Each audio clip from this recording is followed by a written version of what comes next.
സ്വാമി ശരണം. ധ്യായേൽ ചാരുജടാനിബിദ്ധമകുടം ദിവ്യാംബരം ജ്ഞാനമുദ്രോദൽ ദക്ഷകരം പ്രസന്നവദനം ജാനുസ്തഹസ്തേധരം മേഘശ്യാമളകോമളം സുരനുതം ശ്രീയോഗപട്ടാഞ്ചിതം വിജ്ഞാനപ്രഥമപ്രമേയ സൂക്ഷ്മം ശ്രീഭൂതനാഥം വിഭും.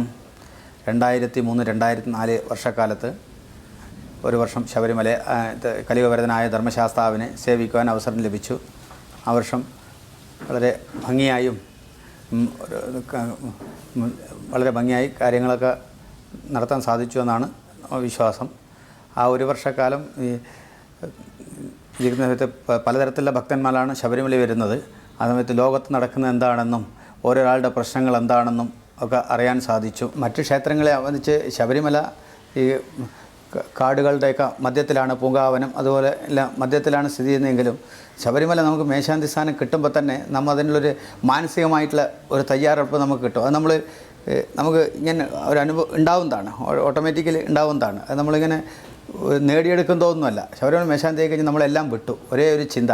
അപ്പോൾ നമുക്ക് സ്വാഭാവികമായിട്ടും അവിടെ ആ കാലാവസ്ഥയായിട്ട് പൊരുത്തപ്പെടാനുള്ള ഒരു മാനസിക നമുക്ക് സ്വമേധയാ കിട്ടും.